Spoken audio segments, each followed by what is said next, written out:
Alors ce matin, Yves vous a déjà lu la parabole du père et de ses deux fils. Et en fait, j'aimerais rester dans ce passage ce matin euh, et replacer cette parabole que Jésus a racontée dans son contexte. Et pour ça, je vais revenir au début du chapitre 15 de l'évangile de Luc. Je lirai des petits bouts et puis je m'interromprai pour dire deux, trois choses en passant. Alors au début du chapitre 15, on lit ceci. Les collecteurs d'impôts et autres pécheurs notoires se pressaient tout autour de Jésus, avides d'écouter ses paroles. Les pharisiens et les spécialistes de la loi s'en indignaient et disaient: cet individu fréquente des pécheurs notoires et s'attable avec eux. Je fais une pause ici dans la lecture. Et ça nous donne le contexte. Jésus est critiqué par les religieux bien comme il faut de son époque. Et il est critiqué parce qu'il entre en relation avec des gens qui ne valent rien aux yeux des gens religieux bien comme il faut. Les pécheurs notoires, c'est quand même, ça veut bien dire ce que ça veut dire. Et c'est important de comprendre ça pour comprendre pourquoi il raconte les paraboles qui suivent. Parce que Jésus, en fait, il va raconter ce qu'il va raconter en réponse aux critiques qu'il a reçues. Et avant de raconter la parabole du Père et de ses deux fils, il raconte deux autres paraboles. Alors, je vais continuer la lecture, mais vous allez voir qu'elles ont des points en commun, en fait. Alors Jésus leur répondit par cette parabole. Si l'un de vous possède 100 brebis et que l'une d'elles vienne à se perdre, n'abandonnera-t-il pas les 99 autres au pâturage pour aller à la recherche de celle qui est perdue jusqu'à ce qu'il l'ait retrouvée? Et quand il l'a retrouvée, avec quelle joie il la charge sur ses épaules pour la ramener? Aussitôt rentré chez lui, il appelle ses amis et ses voisins et leur dit: réjouissez-vous avec moi, car j'ai retrouvé ma brebis qui était perdue. Je vous assure qu'il en est de même au ciel. Il y aura plus de joie pour un seul pécheur qui change profondément que pour 99 justes qui n'ont pas besoin de changer. Ou bien, supposez qu'une femme ait 10 pièces d'argent et qu'elle en perde une. Ne s'empressera-t-elle pas d'allumer une lampe, de balayer sa maison et de chercher soigneusement dans tous les recoins jusqu'à ce qu'elle ait retrouvé sa pièce? Et quand elle l'a trouvée, elle rassemble ses amis et ses voisines et leur dit: réjouissez-vous avec moi, j'ai retrouvé la pièce que j'avais perdue. De même, je vous le déclare, il y a plus de joie, il y a de la joie parmi les anges de Dieu pour un seul pécheur qui change. Puis il poursuivit. Un homme avait deux fils. Et voilà la parabole que nous avons déjà lue ce matin. Je vais la relire, hein, parce qu'il faut bien qu'on l'ait en tête pour pouvoir y réfléchir. Alors, je ne vais pas la lire en entier d'un seul coup. Un homme avait deux fils. Le plus jeune lui dit: mon père, donne-moi ma part d'héritage, celle qui doit me revenir. Et le père fit le partage de ses biens entre ses fils. Quelques jours plus tard, le cadet vendit tout ce qu'il avait reçu et s'en alla dans un pays lointain. Là, il gaspilla sa fortune en menant grande vie. Quand il eut tout dépensé, une grande famine survint dans ce pays-là et il commença à manquer du nécessaire. Alors il alla se faire embaucher par l'un des propriétaires de la contrée. Celui-ci l'envoya dans les champs, garder les porcs. Le jeune homme aurait bien voulu apaiser sa faim avec les caroubes que mangeaient les bêtes, mais personne ne lui en donnait. Alors, il se mit à réfléchir sur lui-même et se dit: tous les ouvriers de mon père peuvent manger autant qu'ils veulent, alors que moi, je suis ici à mourir de faim. Je vais me mettre en route, j'irai trouver mon père et je lui dirai: mon père, j'ai péché contre Dieu et contre toi. Je ne mérite plus d'être considéré comme ton fils. Accepte-moi comme l'un de tes ouvriers. Il se mit donc en route pour se rendre chez son père. Comme il se trouvait encore à une bonne distance de la maison, son père l'aperçut et fut pris d'une profonde pitié pour lui. Il courut à la rencontre de son fils, se jeta à son cou et l'embrassa longuement. Le fils lui dit: mon père, j'ai péché contre Dieu et contre toi. Je ne mérite plus d'être considéré comme ton fils. Mais le père dit à ses serviteurs: allez vite chercher un habit, le meilleur que vous trouverez, et mettez-le lui, passez-lui une bague au doigt, chaussez-le de sandales. amenez le veau que nous avons engraissé et tuez-le. Nous allons faire un grand festin et nous réjouir, car voici mon fils était mort et il est revenu à la vie. Il était perdu et je l'ai retrouvé. Ils commencèrent à festoyer dans la joie. Alors j'arrête ici la lecture pour le moment. Peut-être que vous avez repéré des points communs entre les trois histoires que Jésus raconte. D'abord, il y a une perte. La perte de la brebis. Alors, je ne sais pas s'il y a encore des bergers parmi nous ce matin, mais c'est une perte qui n'est pas rien, tant au niveau financier, déjà, premièrement, et puis au niveau de l'attachement, peut-être émotionnel. Il y a la perte pour une femme qui, visiblement, avait un petit magot de 10 pièces d'argent.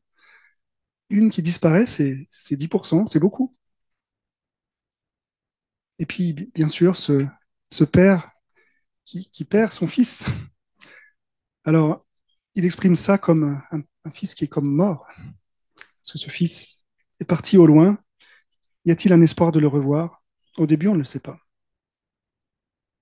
Une perte dans toutes ces histoires. Et dans toutes ces histoires aussi, une recherche quand même insensée, d'une manière ou d'une autre. Je reviens au berger. Alors nous, ça nous fait plus trop tiquer, mais j'imagine que tous les gens qui ont entendu l'histoire que Jésus a racontée au début ont dû se dire, qu'est-ce qu'il raconte? Quel berger abandonnerait 99 brebis pour aller trouver la centième? À partir du moment où il abandonne les 99 brebis, il risque de perdre plus de brebis pendant qu'il cherche la centième. Ça n'a aucun sens de faire ça. Mais visiblement, c'est important pour ce berger de chercher cette centième qui est perdue. C'est une recherche insensée. Et pour cette femme qui a perdu sa pièce, il y a un côté insensé aussi. Je ne sais pas combien de temps elle a passé à chercher juste une pièce d'argent. Alors, une pièce d'argent, apparemment, ça correspondait à un salaire quotidien à l'époque. Mais à l'époque aussi, ils ne vivaient pas dans des maisons où il y avait des beaux carrelages ou des beaux, je ne sais plus comment ça s'appelle, avec du bois, parquet, merci. Il n'y avait pas forcément des fenêtres, des éclairages comme on avait. Hein. C'était autre chose. Et bah, si elle avait perdu une pièce dans la maison, c'est possible qu'elle se soit glissée dans une anfractuosité dans le sol qui a été recouverte par de la poussière. Et pour la retrouver, peut-être qu'elle y a passé la journée. Est-ce que ça vaut le coup de passer la journée à chercher une pièce quand finalement elle aurait pu travailler et regagner sa pièce d'une autre manière? C'est pas tout à fait sûr. Et puis le père qui guette son fils. Si le fils a eu le temps d'aller dans un pays lointain, de tout dépenser, de tomber dans la famine, de travailler, de réfléchir, de revenir, combien de temps vous pensez que ça lui a pris? Est-ce que vous pensez que le père est assis là tout le long, à regarder par la fenêtre et il attend que son fils revienne? Je ne sais pas quel âge il a, ce père, mais il le voit encore au loin. Je ne sais pas dans quel état est sa vue, mais en tout cas, il a les jambes pour courir et il le voit au loin, il se précipite. Et ça aussi, c'est insensé, parce que vont dire les gens? Finalement, c'est lui qui est parti, le gamin. C'est lui qui a déshonoré toute sa famille en partant comme ça, en tournant le dos à ses parents. Peut-être que le père devrait l'attendre sur le pas de la porte, les bras croisés, attendre d'abord des excuses avant de se jeter à son cou. Mais non, la folie de, comme ça, courir aux yeux de tout le monde, se jeter au cou de ce renégat. Oui, ce deuxième point commun, une recherche insensée. Et puis le troisième point commun, c'est la fête exubérante. Alors la première fête, elle est peut-être pas si exubérante que ça. Il revient avec sa brebis, il invite tous ses amis. J'imagine les bergers se sont dit, ouais, des brebis perdues, éventuellement retrouvées, on a déjà vu ça. Allez, redescends un petit peu.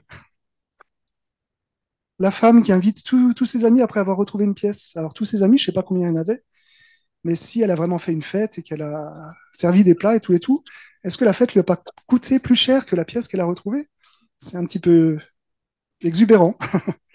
Et puis, bien sûr, il y a cette fête de retrouvailles avec ce fils et on tue le veau gras. Alors, nous, on mange de la viande dans notre culture tous les jours, voire à chaque repas. Ça dépend un peu de vos habitudes, mais eux, quand ils tuaient le veau gras, c'était la fête spéciale. Hein. Et là, c'est la fête spéciale. Une fête exubérante où on donne des nouveaux vêtements au petit qui est revenu. Bref, toutes ces histoires, d'un certain point de vue, elles tiennent pas trop la route. Elles- Jésus exagère dans tous les sens. Et si vous vouliez écrire un livre à partir de ça, ou même faire un film, les gens iraient voir le film et ils se diraient, mais c'est quoi cette histoire? Elle tient pas debout. Mais Jésus n'est pas là pour raconter des histoires. Jésus est là pour transmettre des messages. Et en transmettant ce message, en racontant ces histoires, il nous pointe vers un message très fort. C'est un message de joie. Jésus veut nous faire comprendre que Dieu est prêt à tout pour la joie de retrouver ses chers enfants, les humains qui se sont perdus loin de lui. Dieu est prêt à tout, tout pour la joie de retrouver ses chers enfants, les humains qui se sont perdus loin de lui. Je reviens à l'histoire du père et de ses deux fils. Les mots sont très forts, je l'ai déjà dit, hein. Il était mort, il est revenu à la vie. Quoi de plus joyeux qu'une résurrection quand on a perdu quelqu'un? Autre chose incroyable, c'est la transformation du garçon ou du jeune homme. Il revient quasiment comme un mendiant. Il lui est donné des sandales. Oui, parce que les mendiants allaient pieds nus à l'époque. Il lui a donné un vêtement de fête. J'imagine que s'il n'avait pas de quoi manger, ses vêtements ne devaient pas être beaux à voir. Il lui a mis un anneau au doigt. J'imagine que c'est une des premières choses qu'il a vendues quand il avait faim. Tous ses bijoux. Mais voilà, la vie de mendiant, c'est fini. Parce que maintenant, place à la vie de fils bien-aimé et du coup à la fête. Et voilà, le baptême, c'est un peu un symbole de ça. Manon et Eva ont déjà retrouvé leur Père céleste, sinon elles ne seraient pas là ce matin. Mais nous, on est invités à fêter cet événement qui s'est déjà produit. On fait ça par ce culte qu'on rend ensemble à Dieu, hein, ces chants qu'on a chantés, ces prières qui se sont élevées à Dieu. C'est une manière de dire à Dieu, waouh, t'as fait ça dans la vie d'Eva et Manon. On va continuer à fêter ça parce qu'elles vont nous raconter ce qui leur est arrivé tout à l'heure. Et on va pouvoir non pas avoir quelque chose de théorique, de prêt-à-porter, mais oui, de prêt-à-porter, mais quelque chose de sur mesure. Elles vont nous raconter vraiment dans leur vie ce qui s'est passé, comment Dieu agit dans une vie en particulier. Puis, on va continuer à rendre un culte en assistant à leur baptême tout à l'heure. Et c'est vraiment beau un baptême. C'est plein de symboles. Quand elles entrent dans l'eau, c'est un peu comme si elles mouraient. Elles disent bye bye la vie de mendiant. Et quand elles sortent de l'eau, c'est comme si elles ressuscitaient. Elles disent hé, salut la vie de fils et filles bien-aimés. Et c'est exactement ce qu'on va avoir. Alors en symbole, parce qu'elles l'ont déjà vécu dans leur cœur, mais ça va être visible. Et c'est ça qu'on va retenir probablement. Alors, bien sûr, j'insiste, hein, on n'est pas ici, je suis désolé, hein, pour célébrer Manon et Eva. Le fils qui est parti, quand il revient, il n'est pas glorieux. Il n'y a pas vraiment de raison de le célébrer, lui. Vous avez remarqué pourquoi il revient? Il revient parce qu'il a faim. Une faim animale. C'est au point où il voulait manger, voler la nourriture des porcs. Mais c'est une faim qui l'a poussé à réfléchir, qui l'a poussé à réaliser la conduite ignoble qu'il avait eue vis-à-vis de son père. Donne-moi ma part d'héritage. Sous-entendu, je préférerais que tu sois mort. Partir loin, dans un pays lointain. Sous-entendu, je veux surtout rien avoir à faire avec toi. Tout dépenser, gaspiller ce que son père lui a donné. Sous-entendu, tout ce pourquoi tu as travaillé, ça ne servait à rien. Ça n'a aucune valeur. Et voilà, une fois qu'il a faim, qu'il a le temps de réfléchir, il réalise qu'il ne s'est pas conduit comme un fils. Et que quand il va revenir, il va certainement pas pouvoir prétendre au privilège de fils. Il revient plus ou moins en disant j'ai péché et je n'ai pas d'excuses. Non, ce matin, on ne célèbre pas Manon et Eva, on célèbre leur Père céleste qui les a cherchés avec persévérance. avec amour, de manière folle, sans compter la dépense, sans se soucier de son honneur. Il a été jusqu'à payer ce qu'il avait de plus cher. Il a été jusqu'à donner Jésus pour qu'il prenne sur lui leur faute et payer ça en mourant, crucifié. Il y a un des chants tout à l'heure qui évoquait ça. Le Père Céleste, c'est lui qu'on veut célébrer, qui n'est pas en train de regarder la capacité de Manon et Eva à faire mieux. Il n'est pas en train de regarder leur motivation. Pourquoi est-ce qu'elles reviennent vers lui, finalement? Est-ce qu'elles ont faim? Il n'est pas en train de se soucier de ce qu'elles vont pouvoir faire pour lui. Non.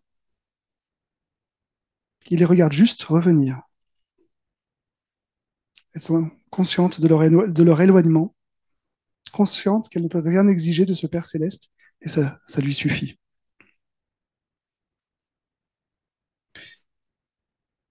Maintenant, il nous faut aller vers la partie que je trouve la plus triste dans ce, ce récit. Il faut parler du fils aîné de la parabole. Alors, je reprends la lecture de l'Évangile. Pendant ce temps, le fils aîné travaillait au champ. Alors, je vous rappelle, hein, ils étaient en train de faire la fête pour le retour du deuxième. Sur le chemin de retour, quand il arriva près de la maison, il entendit de la musique et des danses. Il appela un des serviteurs et lui demanda ce qui se passait. Le garçon lui répondit: C'est ton frère qui est de retour. Ton père a tué le veau gras en son honneur parce qu'il l'a retrouvé sain et sauf. Alors le fils aîné se mit en colère et refusa de franchir le seuil de la maison. Son père sortit et l'invita à entrer, mais lui répondit: Cela fait tant et tant d'années que je suis à ton service. Jamais je n'ai désobéi à tes ordres, et pas une seule fois tu ne m'as donné un chevreau pour festoyer avec mes amis. Mais quand celui-là revient, ton fils, qui a mangé ta fortune avec des prostituées, pour lui, tu tues le veau gras. Mon enfant, lui dit le père, tu es constamment avec moi, et tous mes biens sont à toi. Mais il fallait bien faire une fête et nous réjouir, puisque ton frère que voici était mort et qu'il est revenu à la vie, puisqu'il était perdu, et voici qu'il est retrouvé. Le fils aîné, celui qui est triste quand son père est joyeux, celui qui est en colère quand son frère est rétabli dans sa position de frère, de fils. Celui qui extérieurement est le fils modèle, soumis, obéissant, mais qui intérieurement ne rêve que d'une chose: faire la fête avec ses amis, une fête payée par son père, bien sûr, mais une fête où son père ne sera pas invité. Il refuse la joie. Tout ce qu'il a à dire à son père, c'est: j'ai servi, j'ai pas eu de récompense. Et sa récompense, est-ce que c'est pas d'être le fils d'un père si bon, de pouvoir vivre avec lui au jour le jour? Dans son cœur, en fait, il est loin de son père, même si géographiquement, il est à côté. En vrai, si ce qui fait la joie de son père produit en lui de la tristesse, est-ce qu'il est vraiment un fils modèle, soumis et obéissant? Est-ce que c'est pas plutôt un rebelle qui se cache? Et ce que je trouve tellement beau, c'est la manière dont le père lui répond après tout ce déversement de colère et de hargne que son fils lui déverse. Il l'appelle mon enfant. Alors, dans le texte de Luc, il y a une autre fois où l'auteur de l'évangile utilise ce mot. Il parle d'une mère poule qui veut rassembler ses enfants sous ses ailes. C'est un peu comme si le père disait à son fils: Mon poussin, son fils, son garçon adulte. Moi, je pense à mon fils de 16 ans qui est plus grand que moi. Si je lui disais mon poussin quand il vient en colère contre moi, ça peut arriver. Mon poussin. Puis il rajoute, il s'associe complètement à lui. Tu es toujours avec moi? Qu'est-ce qu'il te faut de plus? Tout ce que j'ai, en fait, ça t'appartient. Qu'est-ce qui te manque? En fait, le père, il n'est pas en train de rétablir son honneur, de dire non, mais tu dis n'importe quoi. Il est juste en train d'essayer d'atteindre le cœur de son poussin et pour le regagner. Alors je crois que ce que Jésus veut nous apprendre là, c'est que même si on a tous des attitudes différentes vis-à-vis de Dieu, on est tous naturellement loin de Dieu. Et il y a plusieurs manières d'être loin de Dieu. Il y a deux fils, hein. Il y a la manière évidente, celle où on fait comme si Dieu n'existait pas, celle où on ne tient aucun compte de lui, de ses désirs, et qu'on construit notre vie indépendamment de ce que Dieu peut dire. Et puis, il y a une autre manière. Une autre manière d'être loin des dieux, c'est de faire notre devoir vis-à-vis de Dieu, peut-être avoir de la religion ou au moins une bonne morale. Essayer d'être une bonne personne, de manière, et ça c'est l'essentiel, que Dieu n'ait rien à nous reprocher. Qu'on puisse estimer avoir le droit d'exiger de Dieu qu'il nous laisse tranquille au minimum, ou peut-être même qu'il nous bénisse. Mais dans les deux cas, il n'y a pas d'amour pour Dieu, pas d'amour pour le Père. Et la question, c'est à quel moment on réalise qu'en fait, tout dans la vie, on lui doit. Une faculté physique, mentale, relationnelle, le monde dans lequel on vit, qui finalement est un monde bien agréable, même si on fait tout pour le rendre insupportable. Notre environnement direct, notre capacité à faire face aux difficultés, tout ça, c'est des dons de Dieu. Et on ne le voit même plus. Et du coup, que nous soyons visiblement un rebelle vis-à-vis de Dieu, ou que nous soyons apparemment soumis, comme le Fils aîné, on a tous besoin que le Père fasse la folie de sortir de la maison où il est là, le Père, et qui dirige cette maison, hein, où il est en sécurité. On a besoin qu'il fasse la folie de sortir de cette maison pour venir à notre rencontre et qu'il nous invite au repas de fête qu'il a préparé. Et ce repas de fête, c'est sa présence. Et du coup, cette dernière parabole, là, elle nous pose une question, parce que je ne sais pas si vous avez remarqué, mais elle n'est pas finie, la parabole. Le père, il pose la question au fils aîné. En gros, il lui dit, est-ce que tu vas entrer et faire la fête avec nous? Et on n'a pas la réponse du fils aîné. Que va-t-il se passer? C'est comme si Jésus, en fait, ne finissait pas la parabole pour la laisser ouverte, pour poser la question à ceux qui sont autour de lui. Et vous, qu'allez-vous répondre? Et pas seulement à ceux qui sont autour de lui, mais à tous ceux qui vont lire ou entendre cette parabole dans les siècles à venir, comme nous ce matin. Est-ce qu'on accepte d'entrer dans la joie qu'est la réconciliation avec le Père? C'est la question qu'il nous pose à tous et que je veux vous laisser.